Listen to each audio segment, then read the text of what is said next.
રાજકોટ જિલ્લાના ધોરાજીના ફેડના ખરીદ કેન્દ્ર ઉપર આગ લાગીના ફેડ ખરીદી કેન્દ્રના ચોગાનમાં રાખેલ ફેડના બારદાનોના થપ્પામાં અચાનક આગ લાગતા જ અફરાતફરી મચી છે.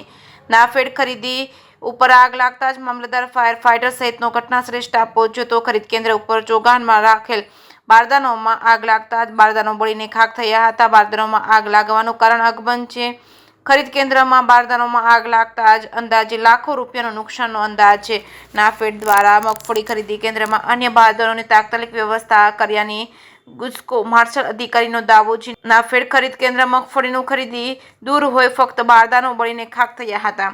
જે સિંહ ગુજરાતી સાથે મતીન બાપુ સૈયદ, ધોરાજી. પટેલ પિયુષભાઈ રમણલાલ, ગુજકો માર્શલ પ્રતિનિધિ, ધોરાજી સેન્ટર. પિયુષભાઈ, જે રીતે અત્યારે નાફેડની ખરીદી ચાલી રહી છે મગફળીની, એમાં બારદાનમાં આગ લાગી છે. આગ લાગવાનું કારણ શું હોઈ શકે અને કેટલી નુકસાની હોય છે?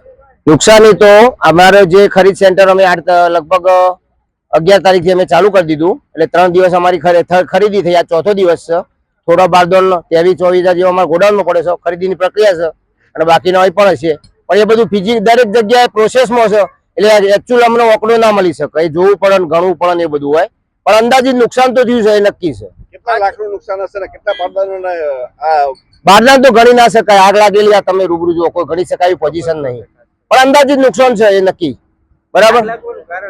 આગ લાગવાનું કારણ કોઈ જણાતું નથી, પણ અહીંયા જે બે બારદાન હતા એના વચ્ચે ઢગલો થોડી ગેપ હતી, એટલે મજૂર બારદાન લેવા ગયા હતા. બરાબર. અને બારદાન લેવા ગયા હતા, લઈને પાછા આવ્યા હતા. એ દરમિયાન એવું બન્યું, એવું જાણવા મળે. કદાચ મજૂરે બીડી પીને નાખી હોય કે એવું બધું કોઈ હોઈ શકે, એવું હું એકચ્યુઅલ ના કહી શકું, પણ એવું કોઈ કારણ હોઈ શકે. નાફેડ દ્વારા અહીં કોઈ જાતની ફાયર સેફટીની સુવિધા રાખવામાં આવી છે ખરા?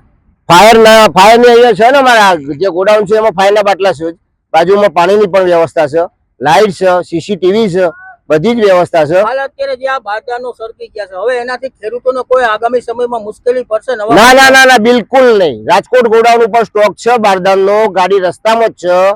અમારા પાસે ગોડાઉનમાં બારદાન પડ્યો છે.